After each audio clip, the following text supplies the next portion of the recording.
Hello Pinky बेटा, कैसी है? ठीक ही हूँ मम्मी, जिंदा हूँ। हाँ? अरे बेटा, ऐसा क्यों बोल रही है तू? क्या हुआ? सब कुछ ठीक तो है ना? क्यों ना बोलूं मम्मी, कैसे कबाड़ियों के घर पटक दिया है आपने मुझे। और क्या ठीक है, यहाँ भिखारी बने पड़े हैं सब। जब से आई हूँ आज 1 महीने होने को आए हैं मेरी शादी को। दिन भर में 100 मांगने वाले आते हैं। इतना कर्जा ले रखा है इन लोगों ने। और खाने में वही आलू की सब्जी और दाल, इसके अलावा तीसरी चीज नसीब नहीं हुई मम्मी 1 महीने से। क्या देखकर शादी की थी तुमने मेरी यहाँ? अरे बेटा, कैसी बात कर रही है तू? हमने तो लड़के की सैलरी देखकर तेरी शादी करी थी। क्यों, बिपिन की नहीं है सैलरी क्या 40,000? लड़का तो बैंक में मैनेजर बताया था। हाँ हाँ मम्मी, वो बात तो सही है। और बिपिन जी बैंक में मैनेजर भी हैं और उनकी सैलरी भी 40,000 है। पर इतना कर्जा है उनके ऊपर कि कुछ बचता ही नहीं है। क्या? इतना कर्जा किस लिए किया? तेरी ननद की तो शादी अभी की नहीं इन लोगों ने, अभी तो शादी के लिए ही पड़ी है। मुझे नहीं पता मम्मी, पूरे 10 लाख का कर्जा है बिपिन जी के ऊपर। लोन ले रखा है उन्होंने, और उसमें से 25,000 रुपए किस्त में चले जाते हैं, बचते हैं 15,000 रुपए। उसमें भी कितने खर्चे हैं। घर में कितने मेंबर हैं, सास ससुर हैं, ननद है, देवर है, हम दोनों हैं। तो कितना खर्चा होता है मम्मी। आपने तो मेरी जिंदगी खराब कर दी है मम्मी। अब मैं करूं तो क्या करूं, कुछ समझ में ही नहीं आ रहा मुझे। अच्छा, तू एक काम कर बेटा, तू यहाँ पर आजा कैसे भी करके। उसके बाद देखती हूँ मुझे क्या करना है। तू आजा पहले, फिर मैं तेरी सास से बात करती हूँ। शादी के पहले तो बड़ी हांके मार रहे थे। ठीक है बेटा? ठीक है मम्मी, मैं कुछ भी बहाने करके आज ही आ जाती हूँ आपके पास। ठीक है बेटा, आजा, मैं इंतजार करूँगी तेरा। आ गई मेरी बेटी? हाँ मम्मी, मैं तो बहाना करके आ गई हूँ कि मेरे पापा का बर्थडे है आज, तो मम्मी ने कॉल करके बुलाया है, इसलिए मैं आ गई हूँ। अब आगे क्या करना है वो आप देख लो। हाँ हाँ बेटा, तू चिंता मत कर। अब तो तेरी सास से मुझे बात करनी ही पड़ेगी। देखो तो, शादी के पहले तो बहुत बड़ी बड़ी हाँकते थे, तेरी सास तो ऐसा है न वैसा है। अब देखती हूँ। अरे पिंकी बेटा, तू अचानक कैसे आ गई? ओ पापा, दरअसल ना। अरे, इससे क्या पूछते हो, मैं बताती हूँ। जहाँ हमने शादी करी है ना, उन लोगों ने झूठ बोला है, हमसे झूठ बोला है। 1 नंबर के कबाड़ी कंगाल हैं वो। ये क्या बोल रही है तू? सही बोल रही हूँ जी, पिंकी से ही पूछ लो।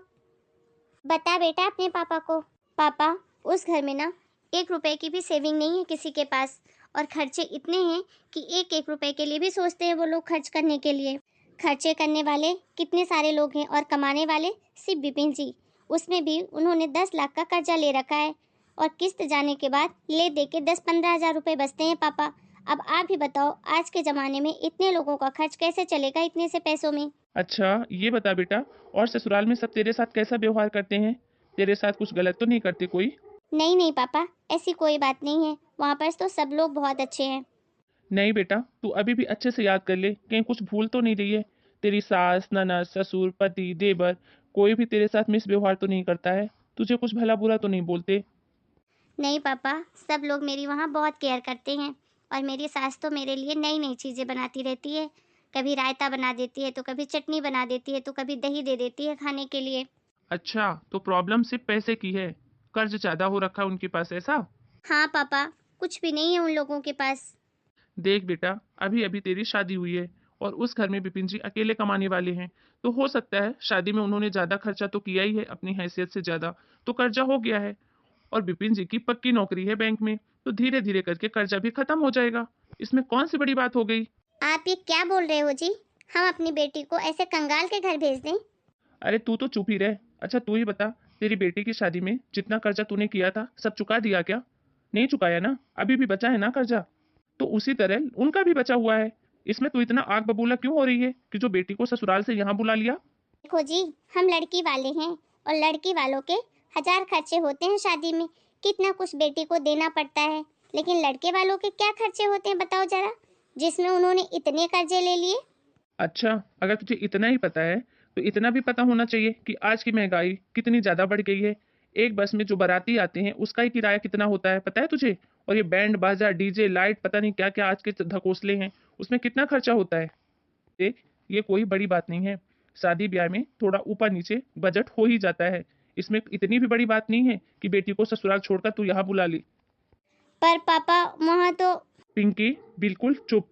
अगर तेरे ससुराल वाले तेरे साथ कुछ गलत करते, तेरा ध्यान नहीं देते, तुझ पर जुर्म करते, तो मैं हमेशा तेरे साथ खड़ा होता। लेकिन आज तू गलत है। सबके घर में उतार चढ़ाव होते हैं। अभी तू नई नहीं गई है उस घर में, कितना जान गई है अपने घर परिवार के बारे में कि उनके पास क्या है क्या नहीं है। सिचुएशन एक जैसी हमेशा नहीं होती है।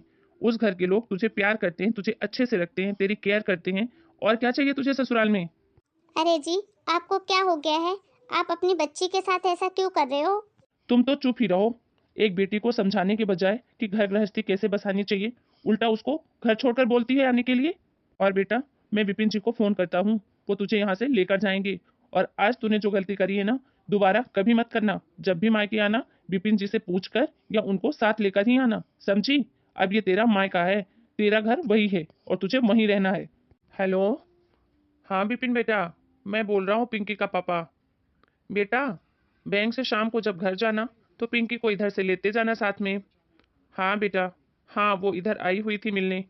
उसका मन नहीं लग रहा अब आपके बिना, इसलिए वो रुकना नहीं चाहती, तो आप उसको लेते जाना शाम को। जी ठीक है बेटा। हाँ हाँ ठीक है। मैंने बिपिन सिंह को बोल दिया है, वो शाम को आएंगे और पिंकी को साथ में भेज देना। और अगर तूने कुछ गड़बड़ करी ना पिंकी की मम्मी, तो मुझसे बुरा कोई नहीं होगा, सोच लेना। हाँ मम्मी, सब बहुत बढ़िया है वहाँ पर। और बता बेटा, सब कुछ बढ़िया है ना? प्रणाम पापा। खुश रह मेरी बच्ची। और बेटा, ससुराल में किसी तरीके की कोई परेशानी तो नहीं? नहीं पापा, सब कुछ बहुत अच्छा है। और अब तो मेरे देवर की भी नौकरी लग गई है और इनकी भी सैलरी बढ़ गई है। और तो और मेरी ननद की भी जॉब लग गई है। अब वहाँ की फाइनेंशियल कंडीशन भी बहुत अच्छी हो गई है पापा। किसी तरीके की कोई कमी नहीं है। और विपिन जी का नेचर भी बहुत अच्छा है और घर में सब मुझे बहुत प्यार करते हैं पापा। और पापा, थैंक यू सो मच आपको। अगर 2 साल पहले आप मुझे डांट कर इस घर से वहाँ नहीं भेजते, तो शायद आज ना मेरी गृहस्थी होती और ना मैं इतनी खुश होती। हाँ बेटा, समय एक जैसा किसी का भी नहीं रहता। हर किसी की जिंदगी में उतार चढ़ाव तो आते ही रहते हैं। किसी की जिंदगी में जल्दी आ जाते हैं तो किसी की जिंदगी में थोड़ा देर से आते हैं। लेकिन हमें अपनी मुश्किलों का सामना करना चाहिए, उनसे भागना नहीं चाहिए। आप सही कहते हैं पापा। You are the rock. You are my hero पापा। हेलो दोस्तों, आज की कहानी से क्या सीखा आपने? हमें हमेशा हर मुश्किल हालात का सामना करने के लिए तैयार रहना चाहिए। समय कभी भी किसी भी करवट बदल सकता है। और स्पेशली आज की जनरेशन, थोड़ा सब्र रखिए, सब कुछ जिंदगी में ठीक हो ही जाता है कभी ना कभी। अगर आपको हमारी ये स्टोरी अच्छी लगी हो तो हमें कमेंट करके ज़रूर बताएं। इस कहानी के बारे में आपकी क्या राय है, ये ज़रूर बताएं हमें। मिलते हैं एक नए वीडियो में एक नई स्टोरी के साथ। आप अपना प्यार ऐसे ही हम पर बनाए रखें और हमें सपोर्ट करें। तब तक के लिए आप सभी को राम राम। अपना और अपने पूरे परिवार का खूब ध्यान रखिए।